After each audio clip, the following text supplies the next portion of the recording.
komunitas guide di Malang.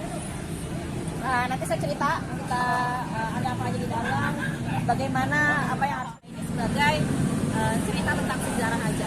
Tujuan teman-teman datang malam ini kita akan belajar mengenai sejarah. Kenapa sih harus di Makam Sukun? Kenapa harus di Makam di Kuburan Londo ini? Karena ini adalah salah satu tempat yang sejarah. Ini masih dalam bangunan cagar budaya.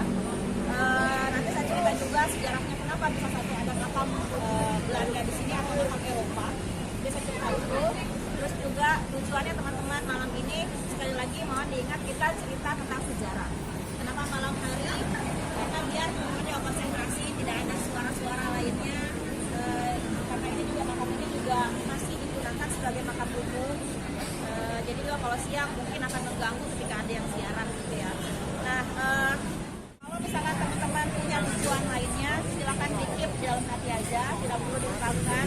Kalau misalkan nanti melihat sesuatu atau mendengar sesuatu, anggaplah itu bonusnya aja. Anggap bonusnya ya teman-teman. Jadi kita benar-benar akan cerita siapa aja sih, tokoh apa aja yang ada di sini.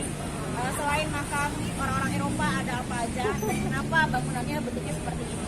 Ya, sebelum kita mulai kita masuk sampai nanti keluar juga teman-teman juga punya informasi yang akan teman-teman terima dan bermanfaat buat teman-teman juga ya. Dan berdoa sesuai dengan niat kita masing-masing. Berdoa.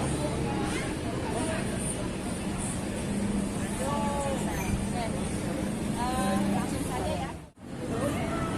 Ini kita lihat bangunannya seperti ini. Jadi ceritanya Malang ini adalah kota yang istimewa. Dulu di zaman Belanda, di masa kependudukan Belanda, kota Malang dibentuk sejak tahun 1914. 1914 itu adalah pengukuhan pertama kota Malang menjadi kota. Kemudian 2 tahun setelahnya itu pemerintah Belanda hanya konsentrasi untuk infrastruktur seperti air, listrik dan lain-lain. Kemudian baru mulai di tahun 2 tahun setelahnya baru mulai Bauplan. Bauplan itu artinya perencanaan konstruksi, perencanaan pembangunan. Bau itu adalah gedung, plan itu planning, jadi pembangunan, rencana pembangunan dipindahkan ke sini. Karena waktu itu sudah mulai dari Bauplan 8 itu khusus untuk perumahan orang-orang Belanda karena dianggap nanti akan mengganggu, jadi dipindahkanlah ke arah Sukun sini. Kenapa pertimbangannya Sukun? Karena waktu itu di sini tuh luas, tidak ada perumahan lainnya, jadi bagus untuk pemakaman. Nah, dipindahkan ke sini itu dimulai tahun 1920. Semua yang ada makam yang lama itu diangkat dengan tulang-tulangnya semua dipindahkan ke sini dan baru makam ini dipakai tahun 1921. Pertama kali orang Eropa yang meninggal dan dimakamkan di sini tahun 1921.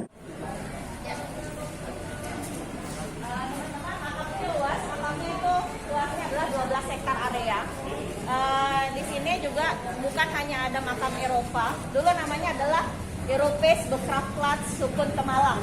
Itu artinya adalah makam Eropa yang ada di kota Malang. Terus juga akhirnya dibuatlah orang-orang juga menggelarnya adalah Bongpai, Bong Rondo. Bong Rondo itu dari kata Bongpai yang kalau di bahasa Mandarin adalah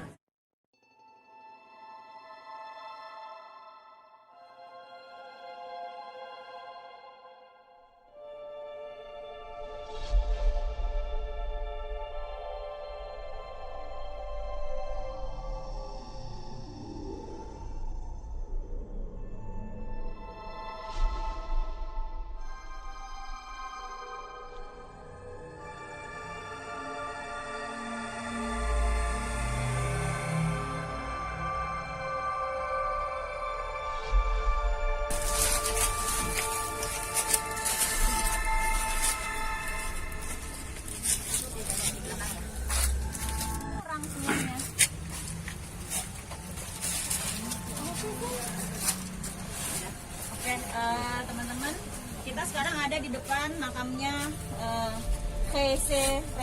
Renardel de La Valette. Ini adalah pendirinya Rumah Sakit La Valette yang kita tahu paling terkenal kali ya di Malang ya. Karena setiap kali orang nanya Rumah Sakit La Valette pasti dia tahu, pasti tahu ini di Malang. Nah, sebelum saya cerita tentang makamnya sendiri, kalau misalkan teman-teman tadi keliling, Ini kalau yang tipikalnya makam Belanda adalah yang mempunyai dak. Dak ini kayak gini, ada tutupnya. Ini seperti ini dak.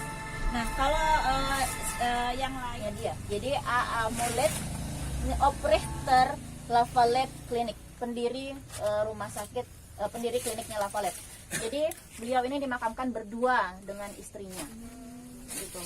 Jadi beliau awalnya meninggal duluan, kemudian waktu istrinya meninggal dia minta dimakamkan dalam satu lubang.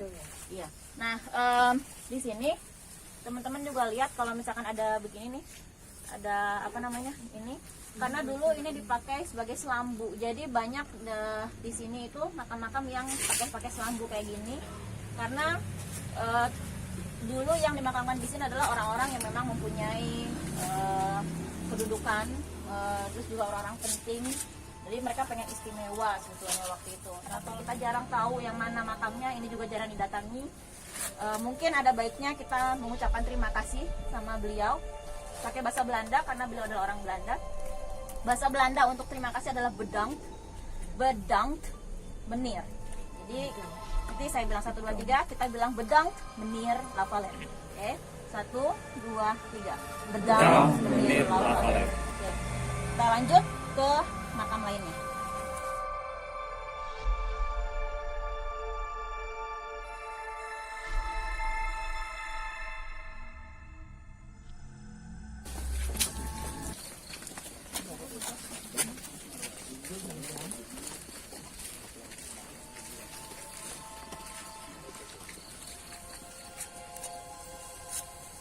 Oke.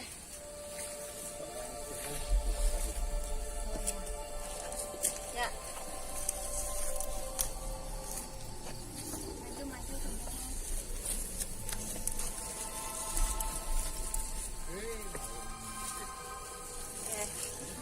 Teman-teman, kenapa kita ada di sini sekarang? Ini adalah makamnya Bapak Dirman Sasmo Koadi. Kenapa kita harus berhenti di sini? Karena di daerah Sukun ini beliau adalah sosok seseorang yang bisa dikatakan penting, karena beliau juga menciptakan lagu Malang namanya? Malang Kota Subur. Malang Kota Subur. Iya. Ada yang tahu nggak lagunya Malang Kota Subur? Ya, beliau yang menciptakan lagunya. Nah, selain beliau juga penting buat masyarakat Sukun sini juga. Menurut saya, yang salah satu keistimewaannya dari makamnya Pak Dirman adalah ketika yang lainnya itu memakai bahasa Belanda atau bahasa asing lainnya, beliau masih memakai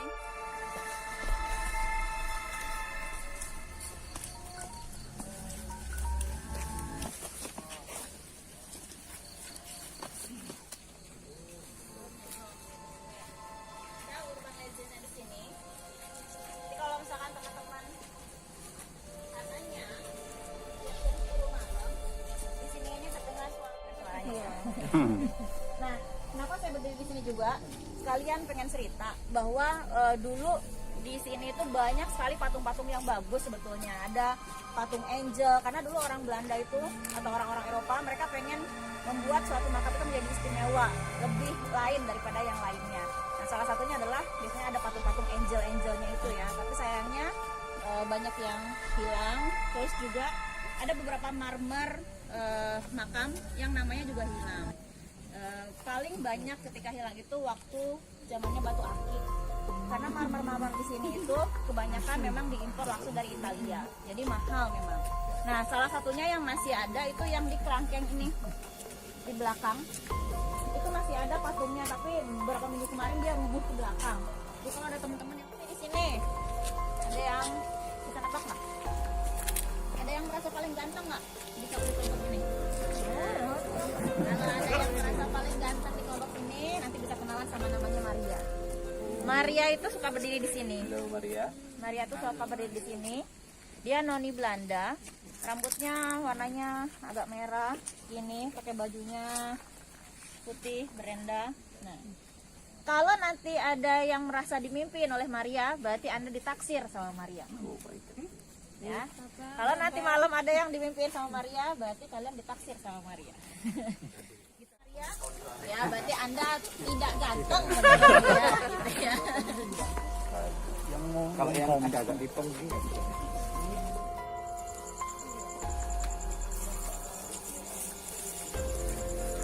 Kita sudah ada di depan makamnya Menir Dr. B.M. Schurman. Ini adalah pendiri Sekolah Pendeta Balai Wiyoto. Itu yang di dekat rumah sakit RST. RST. Nah, kenapa kita ada di sini? Ini beliau adalah seorang yang penting dan juga dia seorang Belanda. Beliau adalah seorang Belanda, mencintai budaya Jawa. Jadi beliau juga bisa dibilang tokoh penting untuk gereja Jawi Wetan. Karena beliau juga membuat Injil dalam bahasa Jawa. Sehingga waktu di zamannya Jepang dia dianggap sebagai mata-mata Belanda dengan menggunakan bahasa Jawa.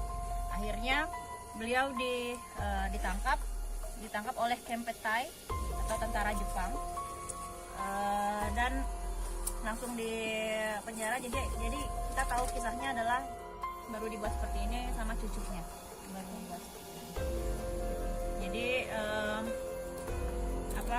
beliau pun beliau ketika di penjara benar-benar diberlakukan tidak senonoh oleh orang-orang Jepang itu, oleh Kempeitai, sampai akhirnya meninggal juga dengan badan yang penuh luka, sudah bengkak gitu. Jadi ya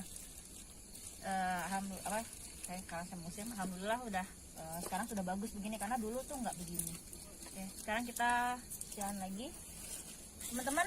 Kalau saya kecepatan ngomongnya, atau misalkan teman-teman ada pertanyaan, tolong ditanyakan aja. Jadi biar teman-teman juga nggak ada rasa penasaran apapun itu, silakan ditanyakan mengenai apapun juga, biar nggak saya ngomong sendiri jadinya gitu. Oke, kita lanjut ya teman-teman, kita ke arah tugu Jepang.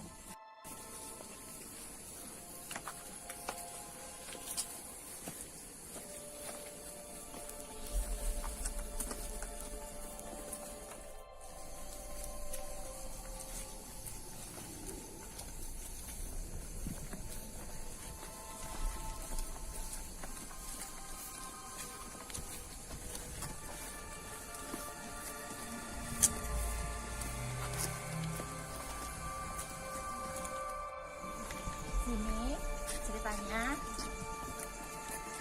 lampunya nggak pernah bisa hidup ya Pak. Lampunya cerita yang dibikin oleh orang-orang di sini tahun 1960 sampai 1970. Kenapa? Karena dulu pernah menjadi tempat prostitusi ilegal di sini. Jadi diceritakan seperti itu supaya tidak ada orang yang datang ke sini, supaya orang-orang takut untuk masuk ke sini. Jadi kegiatan mereka tidak terganggu.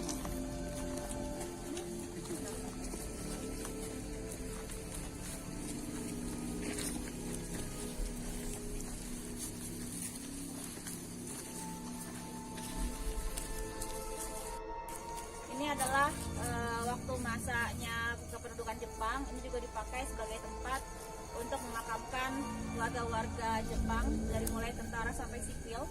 Dan di sini adalah makam massal untuk tentara Jepangnya sendiri. Waktu itu mereka dikremasi, dijadikan dalam satu guci dan ditaruhlah di sini. Akhirnya di tahun 1982 dibikinlah tugu ini.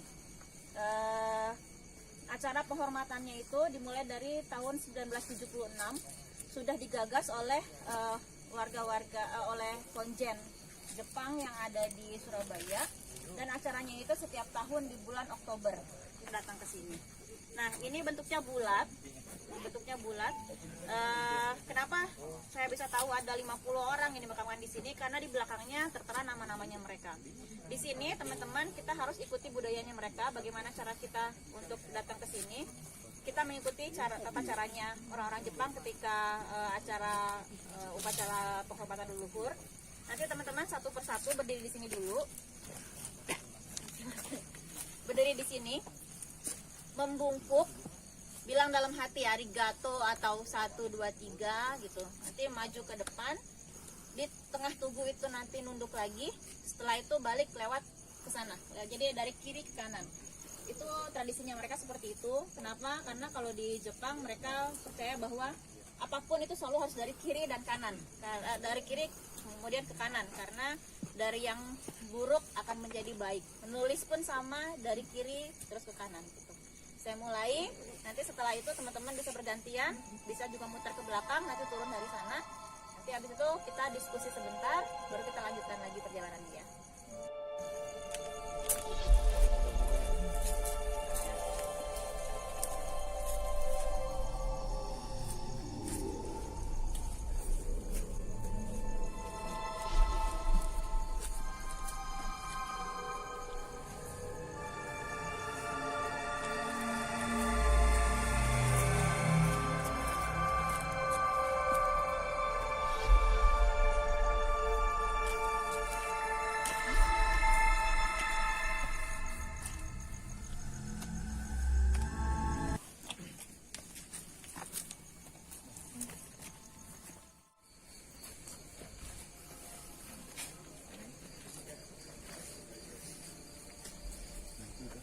Pak, sebentar aja di sini ya, sebentar aja.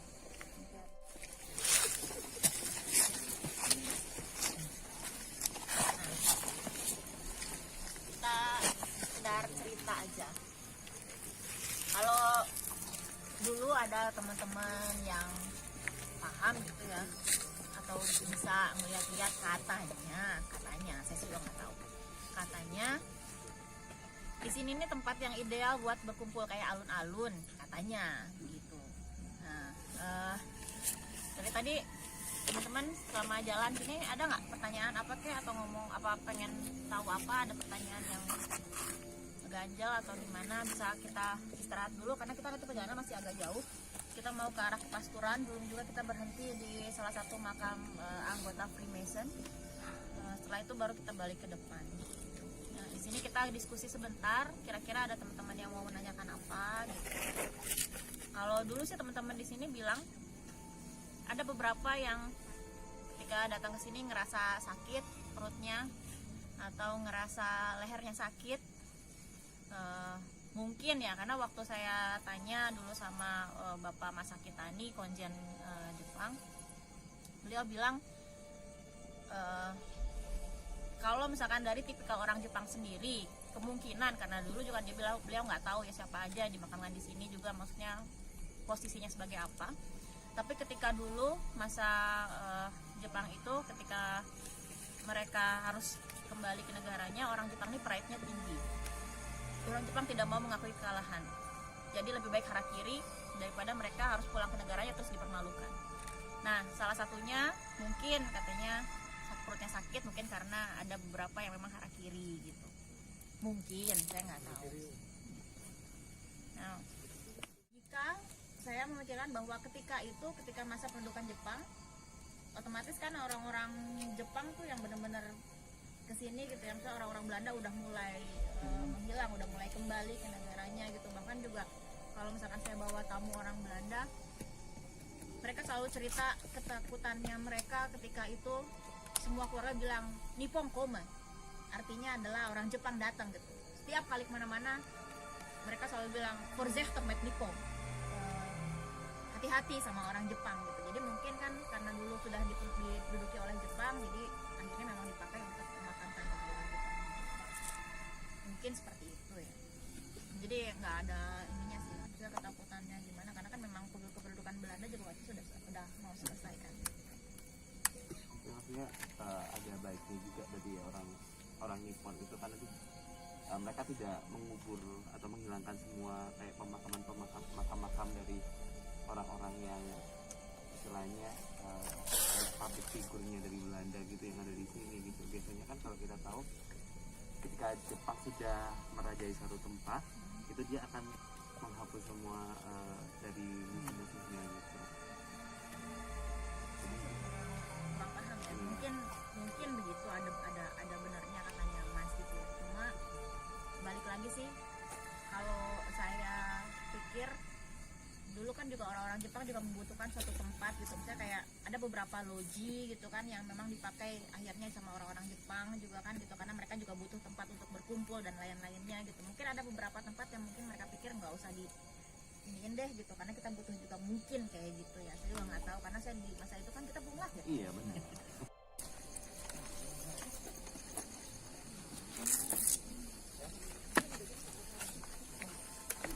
Laris, dia adalah salah satu anggota dari Freemason. Nah, teman-teman ada yang tahu nggak cerita tentang Freemason itu apa sih? Sedikit.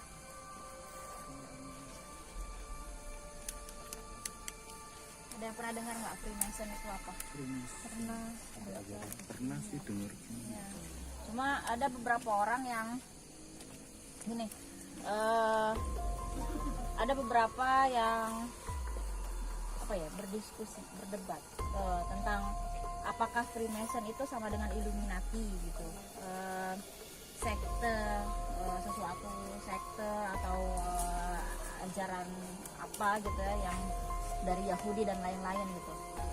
Tapi kalau berdasarkan yang sesuatu yang saya baca, entah itu betul atau tidak, tapi saya sepertinya lebih tertarik dengan apa yang saya baca. Freemason ini bukan suatu sekte, dia pun juga bukan suatu pemujaan dan lain-lain, tapi Freemason ini kelompok yang awalnya mulanya dari Inggris. Mereka merupakan kelompok yang mengedepankan, lihat ya, ini ada gini-gininya.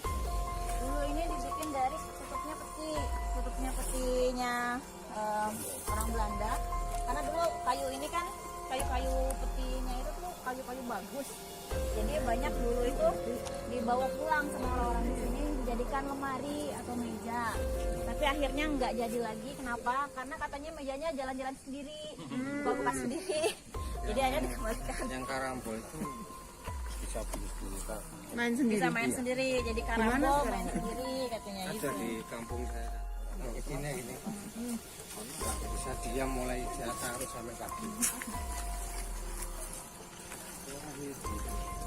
Berhenti di sini karena kita masih ada di belakang.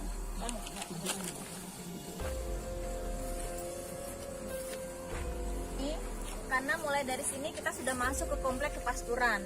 Kalau misalkan teman-teman lihat di sebelah kiri, coba diarahkan senternya ke sana, seret, lihat. Ini bentuknya memutar, memutarnya kemana? Mereka menghadap ke satu tempat, ke sana, ke tengah. Jadi berkiblat ke tengah-tengah situ. Jadi ini di sini adalah makam-makamnya pastor, suster, ya, biarawan ya.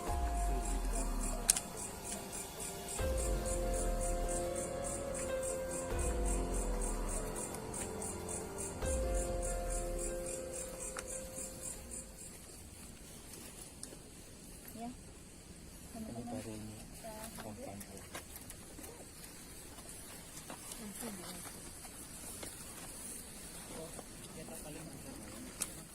Ketemu sama Maria. Sama kakek-kakek di atas. Ya, mungkin beberapa teman-teman ada yang mungkin merasa ada beberapa sensasi di sini sebetulnya karena memang di sini ini makam. Jadi hal-hal yang berkait dengan yang mungkin berbau mistis itu memang ya kental di sini. Makanya tadi dari awal kita niatkan bersama ketika kita ada di sini, ini kita niatkan hanya untuk bersilaturahmi.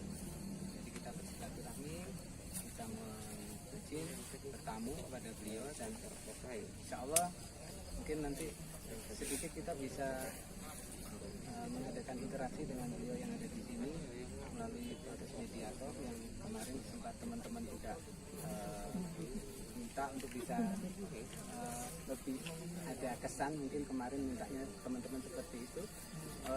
Kita sebetulnya hanya mengajak beliau untuk bercerita.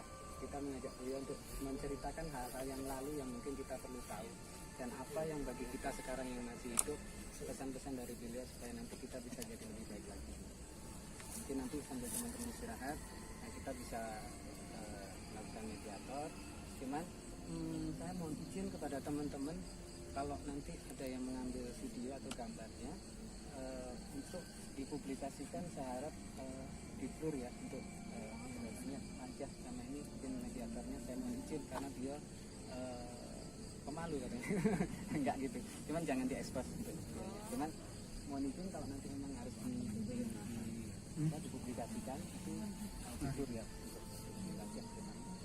Meskipun beliau juga tidak katakan cuman nanti kita sambil teman-teman istirahat di sini, saya coba ajarkan teman-teman saya untuk nanti bisa menjadi teman-teman bergerak. Ditunggu sebentar sini ya.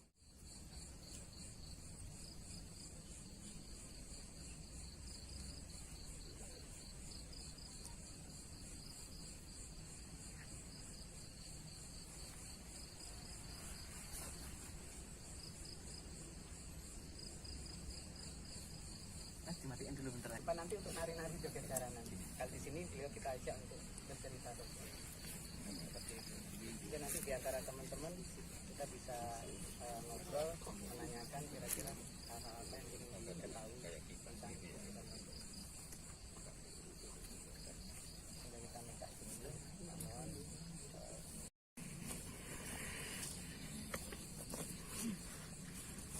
Aman, Mas.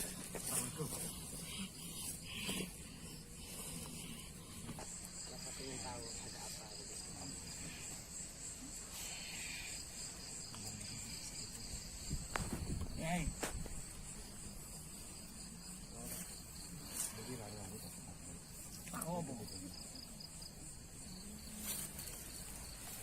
Ono sing ganggu dek gini iki.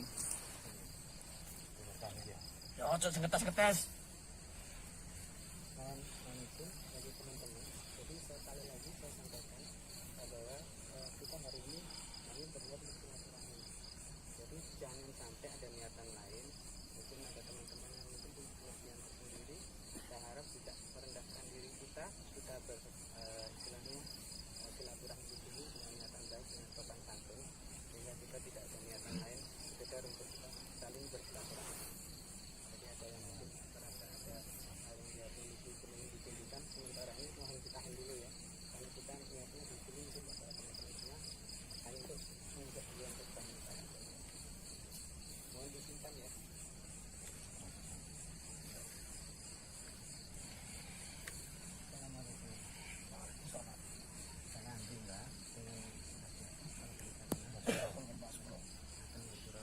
Ini tadi teman-teman ingin silaturahim kalian mbak di sini.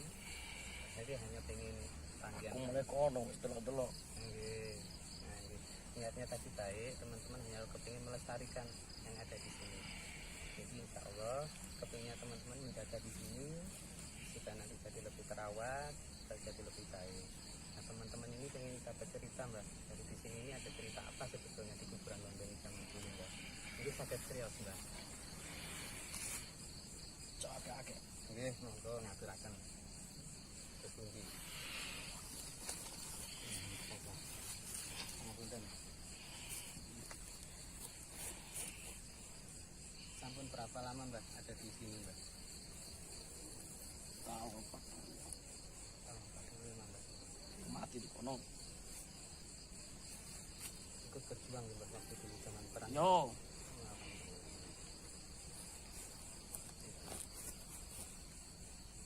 Terus waktu perjuangan itu seperti apa Mbak? Dulu Malang ini seperti apa Mbak? mbak-mbakmu biyen opo? Nggih, Pasti tahu ro. nggih, Mbak. Mati-matian di kene. Aku dikubur di kono.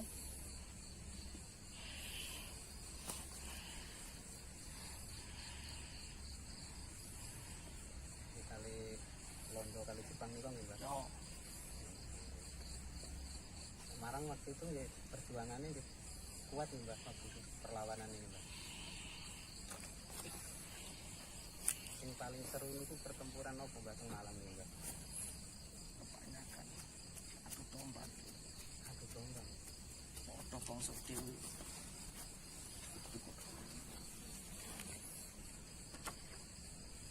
Jadi malah ada yang adu domba ini nggih Mbak sembari malah susah warga masyarakat ini. Wonten sing niat londo, wonten sing berpundi.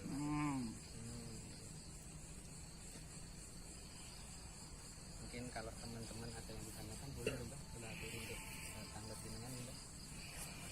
Monggo mungkin di antara teman-teman ada yang ingin ditanyakan.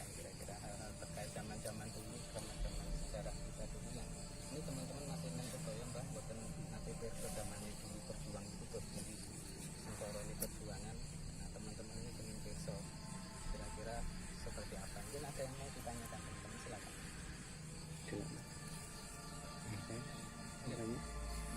Mbak Suro asli Malang. Mas Suro untuk Mas Suro. Nggih, monggo silahkan mawon. Dengan Mas kan Dengan Mas Billy. Mas Billy tanggap lah. Mbak Suro napa asli Malang ya? Mbak Suro asli Malang ya. Apa sih yang Mbak Suro ingat waktu itu di kota Malang yang senang-senang mawon, Mbak? Bagusnya Malang dulu udah pundi, Mbak?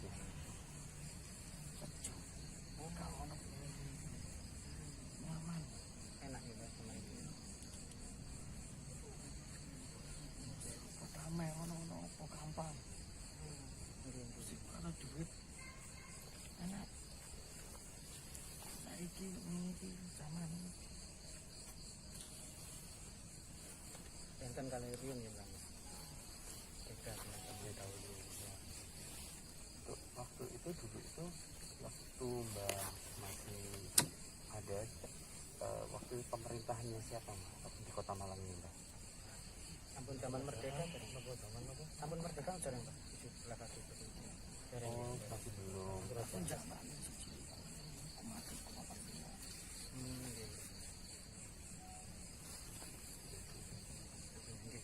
Terima kasih Mbak Suro ya.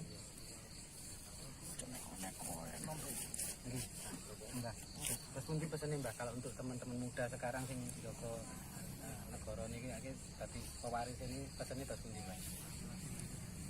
Sampai lebih baik Fanatik komo saiki. Komo kabeh padha wae. Imanmu. Kamu Islam, Kristen, Hindu, Katolik. Kabeh padha. Siji tujuh padha wae. Kopinya jenisnya robusta. Kalau tadi teman-teman juga dari tadi ngelihat kanan kiri kan banyak pohon kopi ya. Ini kopinya jenisnya robusta. Juga ditanam di sini. Memang disengaja ditanam di sini untuk penghijauan juga untuk tanaman penguat ya. Jadi biar nggak bergeser apa gitu. Seperti yang lalu di gereja. Ayo para konco muji Gusti ya. Dan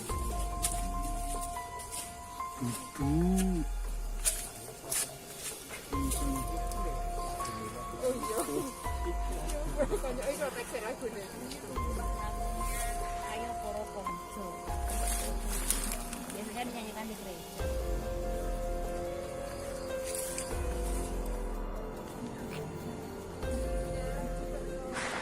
Kan kalau kayak di luar itu kan sering gitu kan di kota. Aku baru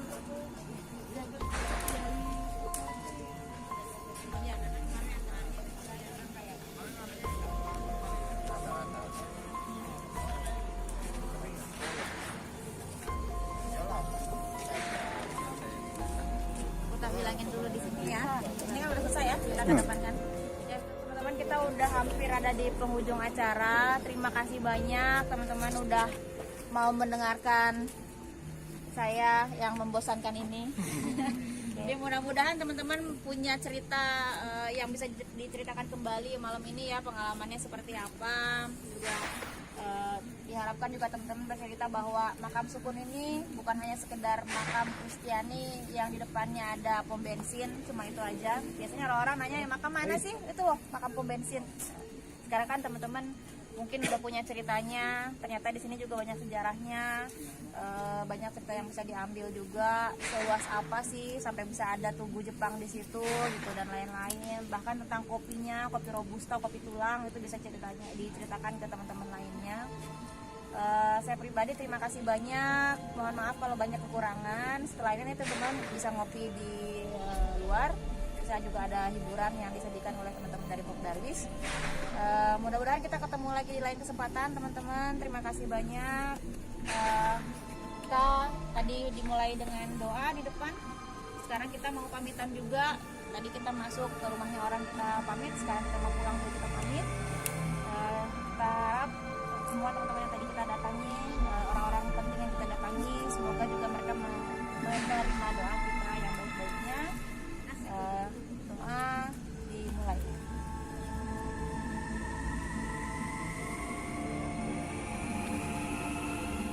Teluk Bedang, Prinden. Terima kasih banyak teman-teman. Saya di Malang, saya adalah praktisi bahasa Belanda. Kalau teman-teman mau belajar bahasa Belanda secara gratis, saya buka tempat di Jalan Lahor nomor 38 Gundul.